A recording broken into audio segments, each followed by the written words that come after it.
धीरे आस मलय पवन धीरे धीरे आस बही पुलकित कर उत्कलवासी की शुभ समाचार कही धीरे धीरे आस मलय पवन धीरे धीरे आस बही। नमस्कार, मैडम विश्वरंजिता गुड टू टीच को स्वागत। धीरे धीरे आस मलय पवन धीरे धीरे आस बही पुलकित कर उत्कलवासी को शुभ समाचार देई। हाँ पिला माने आज आमे से स्वभाव कवि से प्रकृति कवि गंगाधर मेहरंकर द्वारा लिखित दशम श्रेणीर साहित्य सिंधु पुस्तकर मंगले अइला उषार द्वितीय भाग्यटी को बनई नेबा। मंगले अइला उषा यह गंगाधर मेहरंकर तपस्विनी काव्यर चतुर्थ सर्गरु आसी।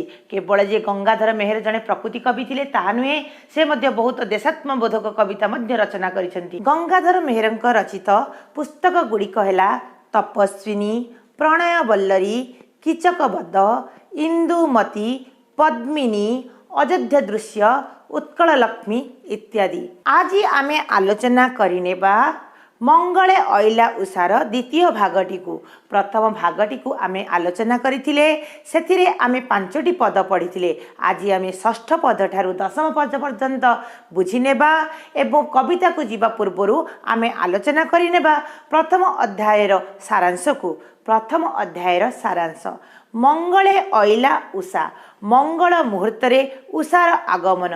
उषार आगमन कौन पाई ना उषार आगमन हेउची सीता को स्वागत करिबा पाई, सीता को वाल्मीकि आश्रम रे स्वागत करिबा पाई। उषा रूपक प्रकृति राणी सीता को स्वागत करिबा पाई प्रकृतिर अपरूप भंडार को प्रयोग करिछि। सीता किपरि आनंदित हुअन्तु, सीता किपरि विषादरु मुक्त हुअन्तु, सेहीपरि तमसा नदी मध्य सीता को आलिंगन करिबा पाई कौ जुगरु अपेक्षा करिछि, निजको कृतार्थ करिबा पाई प्रयास करिछि। आजिर कवितार अंशटी संपूर्ण तमसा नदीर उपरे वर्णित। तमसा नदी किपरि सीता को आलिंगन करी निजको कृतार्थ करिछि एवं सीता को पाई निज कोଳରେ किपरि निजको धन्य मने करिछि आज आमे आलोचना करिनेबा। ताहले आउ के समय अपेक्षा करिबा, आलोचना करिनेबा आजिर पाठ्य विषय वस्तु को। पद्मिनी हृद शिशिर बिंदु रेख रश्मिर प्रतिबिंब परिवीर राम मूर्ति शोक जर्जरित चित फल केक रिचित्रित हेलु आसनु उत्थित जानकी सती नमी अनुकंपा पयरे बंदिले उषार पद सविनयरे। हाँ पिला माने आमर एठारे जो कुहा जाइछि पद्मिनी अर्थ पद्मफूल, हृद अर्थ पद्मफूल रे थिबा केसर, शिशिर अर्थ काकर बिंदु। तेणु से कही पद्मिनी हृद शिशिर, पद्मिनी बा पद्मफूलर केसर उपरे शिशिर बा काकर बिंदु पड़ी। पिला माने तुमे माने जानिथिबो एटा उषा बा उषांक आगमन। यह होची पाहांतिया सकाळर दृश्य। तेणु जेतेबेले पाहांतिया समय होइथाय काकर बिंदु पत्र उपरे पड़िथाय, फूल उपरे पड़िथाय। तेणु एठी कुहा जाउची कमल बा पद्मफूल एवं तार केसर उपरे कौन पड़ी काकर बिंदु पड़ी। देखा जाउची जेपरी बिंदुरे खर रश्मिर धीरे धीरे सकाळ बढ़िबारे लागिछि। सूर्य किरण खर हेउची अर्थ सूर्य किरण कौन हेउची टाण हेउची। से टाण सूर्य किरण धीरे धीरे प्रखर सूर्य किरण कहा उपरे पड़ुची ए काकर बिंदु उपरे पड़ुची। तेणु काकर बिंदु उपरे सूर्य किरण पड़िबार जो शोभनीय दृश्य, तेणु से जो शिशिर बिंदु उपरे तले पड़ी सूर्य किरण तार जो दृश्य कहा सहित तुलना करा जायछि ना प्रतिबिंब परिवीर राम मूर्ति, वीर रामचंद्रंकर आमर जो मर्यादा पुरुषोत्तम रामचंद्रंकर रमणीय शरीर परी प्रतिबिंब देखा जाउछि। किए देखा जाउछि ना फुटिथिबा कमल फुटिथिबा पद्मफूल तार केसर उपरे कौन पड़ी काकर बिंदु पड़ी एवं से केसर उपरे थिबा काकर बिंदु सूर्यंकर प्रखर किरण पड़िबा द्वारा एते रमणीय दृश्य हेछि जेपरी रामचंद्रंकर जो आमर रमणीय शरीर से रामचंद्रंकर रमणीय शरीर तुल्य देखा जाउछि। शोक जर्जरित चित शोक बा दुख कहार ना सीतांक मनरे शोक भरी रही कहीं ना आमर कथार अच्छी सधवा नारीर पति बिना नाही गति केउथरे कहुई आम लक्ष्मी पुराण रे कहुई तेणु से होचंती आमर माता सीता सधवा नारी पतिंकठु दूरे जाइछंती पतिंकठु दूरेबार जो दुख जो शोक से कही शोक जर्जरित चित चित होची तांकर आत्मा तांक मन शोक जर्जरित चित फल के करी चित्रित सीता आमर कौन करचंती ना वाल्मीकि आश्रम रे सोईचंती सीता को उठेबा पाई किए आसीची आमर उषा आसीची कौन करी ना प्रकृति रानीर शोभा वर्णन करी तेणु हे जो सीता को स्वागत करने को आसीची वर्तमान आमर ए षष्ठ पीढ़ी सीता कौन करचंती शଯ୍ୟା त्याग करिसंती सीता जेतेबेले शଯ୍ୟା त्याग करुचंती कौन करिसंती ना हृदय रे राम को बहन करिसंती निज पति को बहन करिसंती निज पति परमेश्वर का कथा हृदय रे बहन करी तांको कथा को कौन कर मने पकाई तेणु स्मरण कर पिला माने तुम मैंने जानिथिबो जेतेबेले सकाळे तुम उठुच प्रथमे तुमरा कौन कर हस्त्र पखाड़ुच से परी सीता तांकर हृदय रे काहाकु मने पकाई रामचंद्र को मने पकाई से कहते फल के करी चित्रित किपरि मने पड़ुची ना फलक परी कौन फलक आम विद्यालय रे कौन अच्छी पिला माने ना आम विद्यालय गोटे कांथरे बोर्डटे कौन कराउची बोर्ड बा फलक अच्छी से आम किसी चित्र छपाऊे किसी कविता छपाऊे तेणु ये जो आमर अनुचिंता बा विज्ञापन जो आम करुचे जो फलक जेपरी देखा जाउची सेपरी सीता निज हृदय रे कौन कर रामचंद्र को मने पकई रामचंद्र को सकाळ आखि खोलु खोलु प्रथमे मनरे कौन कर प्रणिपात करिसेंती तापरे कौन अछि हेले आसनु उत्थित जानकी सती तापरे निज शयनरु उठी पड़िले शଯ୍ୟା त्याग कले किए ना माता सती सीता नमी अनुकंपा पयरे पिला माने प्रथम भागरे आमे पढ़िथिले अनुकंपा हेउचंती वाल्मीकि आश्रमर जड़े सन्यासिनी जहाकू वाल्मीकि कौन करथिले सीतांकर सब सुविधा सुजोग बुझापी नियोजित करथिले एठी आमर अनुकंपा जड़े वयस्क वृद्धा तेणु सीता माता सीता कौन करचंती ना रामचंद्र को मन भितर प्रणिपात कला परे अनुकंपा को मध्य कौन करचंती नमस्कार करचंती नमी अर्थ नमस्कार अनुकंपा पयरे अर्थ अनुकंपा पाद जुगल से कौन करचंती प्रथमे नमस्कार करिछंती बंदिले उषा पद सविनय रे से परी उषा मध्य तांको प्रतीक्षा करिथिले तेणु उषा को मध्य से वंदना कले कौन कले नम्रतार सहित विनय रे अर्थ नम्रतार सहित प्रतीक्षा करिथिबा उषा रानी की मध्य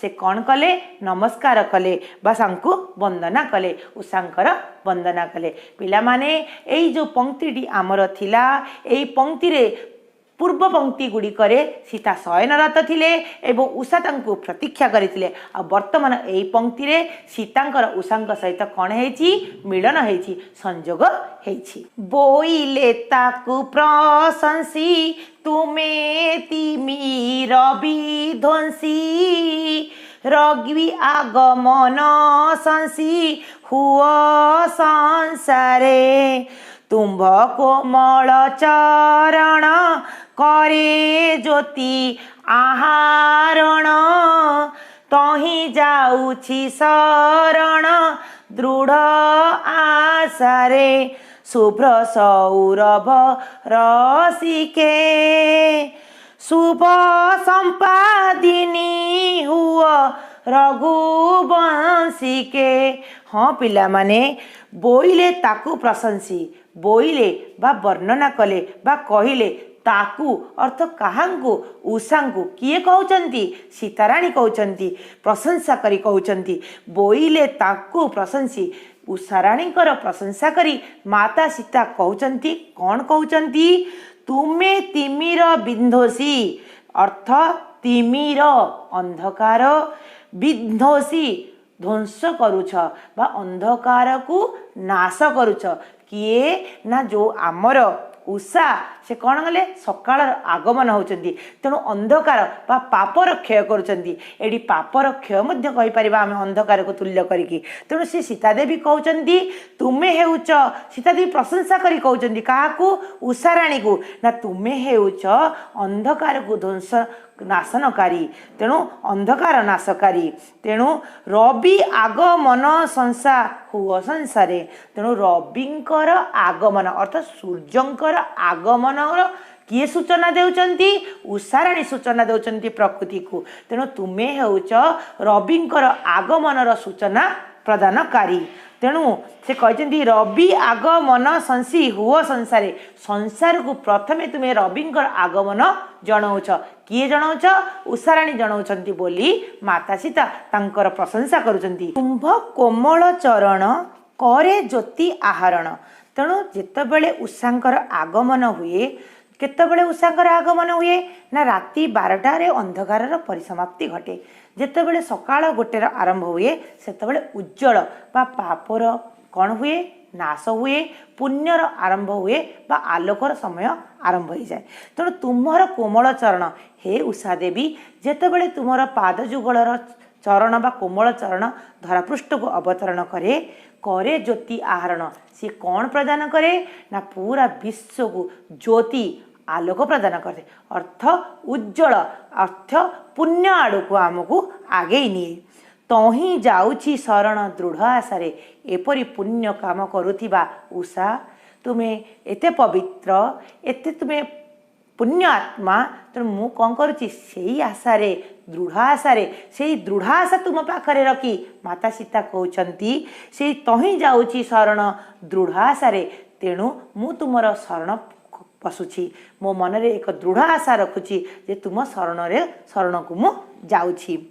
ଶୁଭ୍ର ସୌରଭ ରସିକ, ହେ ଉଷା ତୁମେ ହେଉଛ ବଡ଼ ରସିକ, ତୁମେ ହେଉଛ ବଡ଼ କ'ଣ ପ୍ରେମୀ। କାହାର ପ୍ରେମୀ ନା ଶୁଭ୍ର, ଶୁଭ୍ର ଅର୍ଥ ଧଳା, ସୌରଭ ଧଳା, ଉଜ୍ଜଳ ବା ଯେଉଁଟାକି ତୁମେ କ'ଣ କରୁଛ ନା ଉଷାଙ୍କ ଆଗମନରେ ପାପ ରୂପକ ଅନ୍ଧକାରର ବିଲୟ ଘଟି ପୁଣ୍ୟ ରୂପକ କାହାପରି? ଶୁଭ୍ର ଧଳା, ଧଳା ରଙ୍ଗର ଆଲୋକ କ'ଣ ହେଇଥାଏ ନା ପୃଥିବୀ ବା ଧରାପୃଷ୍ଠକୁ ଆସିଥାଏ। ତେଣୁ ସେ କହୁଛନ୍ତି ଯେଉଁଥିପାଇଁକି ମୁଁ ତୁମର ଶରଣ ପଶୁଛି ଦୃଢ଼ ଆଶା କରି। ତେଣୁ ସେ କହିଛନ୍ତି ଶୁଭ ସମ୍ପାଦିନୀ ହୁଅ ରଘୁବଂଶୀକେ, ଆଉ ଉଷା ତୁମର ଆଗମନରେ କ'ଣ ହୁଏ? ଶୁଭ ଦିନ ଆରମ୍ଭ ହୁଏ, ଅର୍ଥ ତୁମେ ଗୋଟିଏ ଶୁଭ ଦିନ ଧରି ଆଗମନ କରିଥାଅ। ତେଣୁ ଆଜି ଦିନଟି କ'ଣ ହେଇଛି? ତୁମେ ନେଇ ଆସିଛ ଶୁଭ ଦିନ ଧରି। ତେଣୁ ଆଜିର ଯେଉଁ ଶୁଭ ଦିନ ରଘୁବଂଶୀକେ, ରଘୁବଂଶରେ ଜାତ ରାମଚନ୍ଦ୍ର ଓ ଅନ୍ୟାନ୍ୟ ରଘୁବଂଶଜମାନେ ତାଙ୍କର ଆଜିର ଦିନଟି ମଙ୍ଗଳମୟ ହେଉ। କିଏ କହୁଛନ୍ତି? ସୀତାଦେବୀ କହୁଛନ୍ତି। କ'ଣ କହୁଛନ୍ତି ନା ହେ ଉଷା ତୁମେ ଯେଉଁ ଶୁଭ ଦିନଟି ଆରମ୍ଭ କରିଛ ରାତି 12ଟା ପରେ ଯେତେବେଳେ ସକାଳର ଆଗମନ ହୁଏ, ତୁମେ ଆଜିର ଦିନଟିକୁ ଧରି ଆସିଛ, ଯେଉଁ ଆଜିର ଦିନଟି ଆଣିଛ ମୋ ରଘୁବଂଶଜମାନଙ୍କ ପାଇଁ ଆଜିର ଦିନଟି ମଙ୍ଗଳମୟ ହେଉ। ଏହିପରି ଭାବରେ ଏହି ପଂକ୍ତିଟି ସମାପ୍ତ ହେଉଛି। ଉଚ୍ଛୁକ ହୃଦये ରାତ୍ରି ଶେଷରେ ଆଶ୍ରମ ଧାତ୍ରୀ, ତମସା ନିର୍ମଳ ଗାତ୍ରୀ ପବିତ୍ର ଧାରା, ପ୍ରାଙ୍ଗଣେ କୁସୁମ ବିଞ୍ଚି ସୁବାସିତ ନିରସିଞ୍ଚି, ମଙ୍ଗଳ ପ୍ରଦୀପ ରଚି ପ୍ରଭାତି ତାରା, ମୁହୁର୍ମୁହୁ ମୀନ ନୟନେ, ଚାହୁଁଥିଲା ସୀତା ସତୀ ଶୁଭାଗମନେ। ହଁ ପିଲାମାନେ, ମୁଁ ଯେଉଁ ଏଇ ପଂକ୍ତିଟି ବର୍ଣ୍ଣନା କଲି, ଏଇ ପଂକ୍ତିଟି ସମ୍ପୂର୍ଣ୍ଣ ତମସା ନଦୀ ଉପରେ ବର୍ଣ୍ଣିତ। ଯେପରି କୁହାଯାଇଛି ତମସା ନଦୀ ପୁରା ଅନାଦି କାଳରୁ ଅପେକ୍ଷା କରିଥିଲା ଆଜିର ଏହି ଶୁଭ ମହେନ୍ଦ୍ର ବେଳାକୁ। ତେଣୁ ସେ କହୁଛି ଉତ୍ସୁକ ହୃଦୟ ରାତି, ଆମର କ'ଣ ହେଇଛି? ତମସା ନଦୀ ଅପେକ୍ଷା କରିଛି ଉତ୍ସୁକତାର ସହିତ पुल्लकितर सहित कौन पाई राति किमिति जल्दी जल्दी पाई जाओ राति जदि जल्दी पाइजिब सीतामाता मो पाखु स्नान करने को आसबे तेणु मुझे कोलाग्रत करी तेणु से कही उत्सुक हृदय रात्रि व्याकुलतार सहित उत्सुकतार सहित हृदय रे राति शेष रात्रि पाइबा अपेक्षा करिछि तेणु कहूँ शेष आश्रम धात्री आश्रमर धाई अर्थात धात्री अर्थात धाई धाई हूँ आमर गोटे माँ तेणु ये जो प्रकृतिर माँ किए तमसा नदी ये जो वाल्मीकि आश्रमर धाई हूँ तमसा नदी पिला माने ये जो आमर माँ माँ आमर 7 प्रकार माँ अच्छी से मध्यरु धाई हूँ गोटे माँ तेणु तमसा नदी हूँ वाल्मीकि आश्रम पर धाई सदृश तेणु से ही धाई माँ कौन करिछि ना व्याकुलतार सहित राति पाइबाकू अपेक्षा करिछि तमसा निर्मल गात्री पवित्र धारा आमर जो तमसा नदी जो आश्रम निकट में बही जाइछि तार जो निर्मल पानी गात्री गात्री गातरु जात गात्री अर्थ जो गात रे भरी रही पानी बा नदीर पानी से जो पवित्र धारा से कौन करिछि प्रांगणे कुसुम बिंची ये जो नदीर प्रांगण नदीर अगणा जो नदीबंध उपरे से कौन करिछि नदीर अगणा बोली से वर्णना करा नदीबंध उपर को से कौन कहूँ प्रांगण रे कुसुम बिंची आमर जेतेबेले एक पूजा विधि होता है आमे कौन करुचे फूल बिंची देइथिबा तेणु सीए मध्य सीता केतले सकाळे आसीबे तेणु रातिरु से ताकू जमा निद होनी तेणु से कौन कर प्रतीक्षा करी चातक परी तेणु से कौन करिसेंती ना तांकर प्रांगण रे कौन कर देइसेंती फूल बिंछे देइसेंती किपरि सीतांक चरण जुगल कौन कर से फूल को स्पर्श करिवो प्रांगणे कुसुम बिंची सुबासित नीर छिंची अर्थ से जो फूल देहरे कौन पड़िछि काकर बिंदु पड़ी तेणु से कही फूलर जो सुबास बा बासना आ काकर बिंदु को छिंची देइसेंती से चलापथरे मंगल प्रदीप रची प्रभाती तारा शुक्र तारा कुआ तारा आकाश रे अच्छी तेणु से जो प्रभाती तारा बा प्रभात समय जो उषा आगमन समय से समय शुक्र तारा से कौन कह शुक्र तारा को तुलना करा कहा सहित ना एक मंगलमय दीप सहित जेपरी प्रकृति राणी मंगलमय दीपटी जेपरी आम ठाकुर घर को आसबे एक पूजा पर्वण दिन हो ठाकुर आसुचंती भोग खाइबा एक मंगल दीप आम दुआर सामने लगौचे सेहीपरि कुआ तारा को एटी मंगल दीप सहित तुलना करा जायछि प्रकृति राणी मंगल दीप लगे देछि कहार आगमन पाई सीतांकर आगमन पाई किए तमसा नदी निजर कोठी ना निजर तट देश रे तापरे कौन है मुहुर्मुहु मीन नयने पिला माने मीन नयन मीनर नयन सहित कहीं कहुई ना मुहुर्मुहु चलचंचल बारंबार तांकु निद होनी क्या निद होनी तमसा नदी की निद होनी तेल मीन नयन सहित कौन तुलना करा जायछि ना मीन मानकर चक्षुर कौन पता नहीं तांको आखि सर्वदा खोला तेणु तांको आखि जेपरी सर्वदा खोला तमसा नदी पूरा राति आखि को कौन करी चलचंचल कर रखी जमा सोई पारुनी कहीं से प्रतीक्षा करी केतेबेले सीता माता कौन करेंगे स्नान करने को आसबे तेणु से कौन करी मंगल रूपक दीपटी शुक्र तारा को लगाई कौन करी चला पथरे कुसुम करी से कुसुम उपरे पुणी कौन करी स्प्रे डाली देछि जिन आम रूम स्प्रे कर दे अतिथि आसिले तेणु सी कुसुम उपरे कौन कर देछि सुगंध ढाली देछि तेणु ए सबूर कौन करी केते सुंदर भाव रे आमर कवि कौन करिसंती ना प्रकृति को एठारे वर्णना करिसंती आमर कवि गंगाधर मेहरंगर प्रकृति कवि बोली एपरि नामकरण हेइनी से सबु बेले प्रकृति को एक जीवंत कन्या जीवंत मानसिक कन्या रूप में परिगणित करिसंती तेणु गंगाधर मेहरंगर जो आमे कहूचे प्रकृति कवि प्रकृत रे यह एक यथार्थ उट तापस कन्या गणक आदर बन्या प्लावने जगत धन्या सती रतन बाहारी अवगाहने अनुकंपा कगणे तमसाधार बहने कले गमन सतींकी तमसा अंकरे घेनी स्नेह आलिंगिला तरंग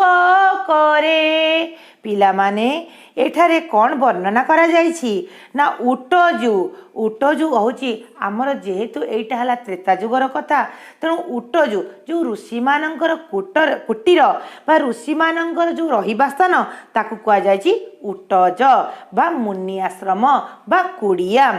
ଉଟଜୁ ତାପସ କନ୍ୟା ଯେଉଁ ଆମର ଋଷି ଆଶ୍ରମରେ ଅଛନ୍ତି ତପସ୍ୱୀମାନଙ୍କର କୁମାରୀମାନେ କନ୍ୟାମାନେ ଗଣଙ୍କ ଆଦର ବନ୍ୟା। ଗଣ ଅର୍ଥ ଅନେକ। ଏ ଯେଉଁ ତପସ୍ୱୀ ଋଷିମାନଙ୍କର କନ୍ୟାମାନେ ଅଛନ୍ତି ବା ତପସ୍ୱିନୀମାନେ ଅଛନ୍ତି, ଗଣ ଅର୍ଥ ମାନେ ଅନେକ, ତପସ୍ୱିନୀମାନେ ଅଛନ୍ତି, ତାଙ୍କର ଆଦରର ବନ୍ୟା।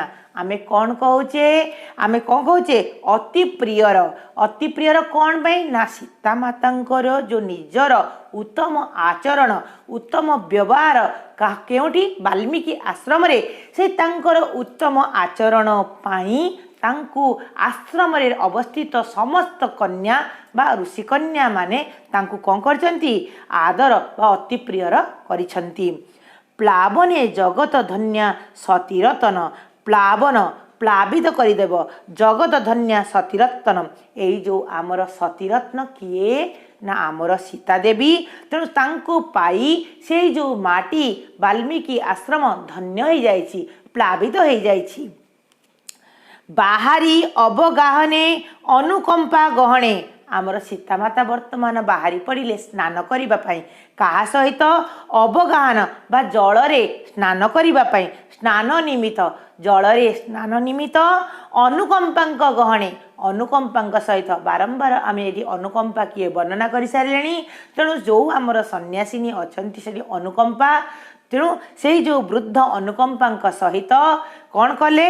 ସୀତା ସ୍ନାନ ନିମିତ୍ତ ଜଳରେ ସ୍ନାନ ନିମିତ୍ତ ବାହାରି ପଡ଼ିଲେ। ତମସା ତାର ବହନେ ଗଲେ ଗମନ। ତମସା ନଦୀର ଧାର ବହନେ ବା ଆମର ତମସା ନଦୀ ଯେଉଁ ଆମର ତମସା ନଦୀରେ ସ୍ନାନ କରିବା ପାଇଁ ବହନେ ଶୀଘ୍ର ଗମନ କଲେ। କ'ଣ ପାଇଁ ନା ସ୍ନାନ କରିବା ପାଇଁ।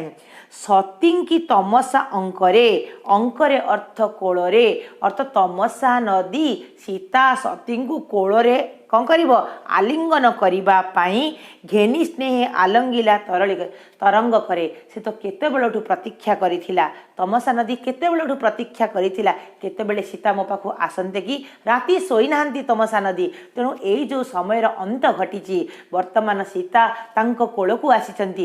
ତେଣୁ ତରଙ୍ଗ ରୂପକ, ତେଣୁ ତାଙ୍କ ହେଉଛି ହାତ ତରଙ୍ଗ ରୂପକ ହସ୍ତରେ ସେ କ'ଣ କରିଛନ୍ତି? ସୀତାଙ୍କୁ ଆଲିଙ୍ଗନ କରିଛନ୍ତି, ସୀତାଙ୍କୁ କୋଳେଇ ନେଇଛନ୍ତି। ତେଣୁ ମାତା ସୀତାଙ୍କୁ ପାଇ ଆମର ସୀତାଙ୍କୁ ପାଇ ତମସା ନଦୀ ଧନ୍ୟ ହେଇଯାଇଛି। ତମସା ନଦୀର ବହୁଦିନର ଆଶା ଆଜି ପୂରଣ ହେଇସାରିଛି। ସେ ନିଜକୁ ଧନ୍ୟ ମନେ କରୁଛି।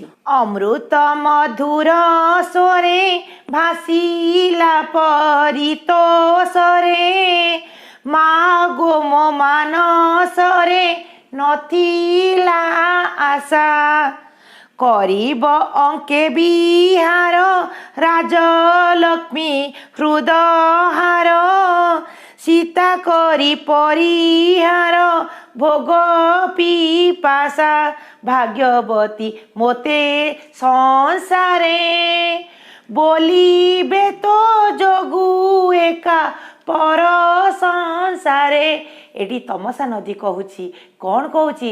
ମାଲୋ ମୁଁ ଆଶା କରିନଥିଲି ତୁ ଦିନେ ମୋ କୋଳରେ ସ୍ନାନ କରିବୁ, ଆଉ ତୋ ଲାଗି ମୋତେ ଜଗତ ଧନ୍ୟ ଧନ୍ୟ କହିବେ। ତେଣୁ ସେ କହୁଛି ଅମୃତ ମଧୁର ସ୍ୱର, ଯେଉଁ ଅମୃତର ସ୍ୱର ମଧୁର ସ୍ୱର ତମସା ନଦୀ ନିଜର ଅମୃତ ସ୍ୱରରେ କହିଲା। ଭାସିଲା ପରିତୋଷରେ, ନିଜେ କହିଲେ ସନ୍ତୁଷ୍ଟ ହୋଇ, ପରିତୋଷରେ ସନ୍ତୁଷ୍ଟ ହୋଇ କହିଲେ ମା ଗୋ। ଏଠି ମା ସୀତା ସତୀଙ୍କୁ ମା ବୋଲି କୁହାଯାଇଛି। ମୁଁ ତୁମକୁ କହିଥିଲି 7 ପ୍ରକାରର ମା ଥାନ୍ତି। ଆମର ଯେଉଁ ସାହିତ୍ୟରେ ଲେଖାଯାଇଛି କେତେ ପ୍ରକାର ମା? ଜନ୍ମଦାତ୍ରୀ, ଆମକୁ ଜନ୍ମ ଦେଇଛନ୍ତି ଯିଏ ସିଏ ମା। ମୁଁ କହିଥିଲି ଧାଇ ହେଉଛନ୍ତି ମା। ଗୋମାତା ହେଉଛନ୍ତି ଆମର ମା। ପୃଥିବୀ ହେଉଛି ଆମର ମା। ସେହିପରି ଗୁରୁପତ୍ନୀ ହେଉଛନ୍ତି ଆମର ମା। ସେହିପରି ରାଜପତ୍ନୀ ହେଉଛନ୍ତି आमर माँ आउ ब्राह्मणी हेउचंती आमर माँ एहीपरि आमर 7 माँ अछंती तेणु सती सीता हेउचंती राजांकर पत्नी अर्थ राजपत्नी तेणु से राजपत्नी हिसाब से से कहते माँ गो हे मो माँ हे सीता देवी मो मानसरे मो मनरे नथिला आशा आशा नथिला कौन आशा नथिला दिने सीता देवी आसबे सीता देवी कहीं आसी थांते तमसा नदी पाखक तेणु परिस्थिति तांको सृष्टि करथिला नले तो केबे भी संभव हेई न थांता एक राजराणी से केबे कहीं आसी थांते वाल्मीकि आश्रमर नदी को स्नान करबा पई तेणु एहा मोर अहोभाग्य मो भाग्य ताहा सीतांकर दुर्भाग्य हेई थाई पारे किंतु आर तमसा नदीर एटा एक भाग्य तेणु से कहते मुझे केबे आशा ही करी नथिली जे राजाराणी सीता मो माँ आसी मो पाखे स्नान करिवे करिब अंके विहार अंक छाती तेणु से कहते बक्ष देश रे कौन करिवे विहार करिवे स्नान करिवे भ्रमण करिवे कौन करिवे राजलक्ष्मी हृदय राजलक्ष्मी आमर राज्यलक्ष्मी के अयोध्यार राणी से कौन करे हृदय हार तांको मो हृदयर हार गलार हार करी तेणु से कहते सीता करी परिहार भोग पिपासा जो माता सीता जो तांकर कौन जो विलास भोग जीवन परित्याग करिछंती से विलास भोग राजकीय जीवन परित्याग करिछंती तेणु से सीता से जो तांकर मन भितर कौन तृषा नहीं जे मु एमती राजभोग त्याग करके आसिक एक सन्यासी नहीं रोची किछि भी तांको मनरे कौन नहीं तृषा नहीं आशा नहीं भाग्यवती मोते संसारे बोलिबे तो तो जगु यहाँ पर संसारे हे माता सीता तो परी एक अमूल्य तो परी एक मूल्यवान तो परी एक कौन ना एपरी एक मांकर मु कोलाग्रत करी एपरी माँ को मु आलिंगन करी मो जल रे निजको कृतार्थ कली एवं तो लगी तू मो जल रे स्नान करिचु बोली माँ मते संसार रे दीर्घ दिन धरी मन रखिबे काल काल धरी मन रखिबे जगत मते जानिबो तमसा नदी को चिन्हिबे जगत तेणु तमसा नदी को किए चिन्हि थांता न चिन्हि थांता हे माँ तो लगी मते ए पूरा धरती एई पूरा पृथ्वी कौन करिबो चिन्हिबो एहा कही तमसा नदी निजर अंतरर आबिलता प्रकाश कर एठी थिला आमर आजिर पाठ्य विषय वस्तु आपन को जदि मोर पढ़िबा शैली भल लगुथिबो निहाती भाबरे जदि मते सब्सक्राइब करि नाहंती ताले सब्सक्राइब करि नेबे लाइक करि नेबे ओ सांग माननकु शेयर करि देबे रहुची नमस्कार।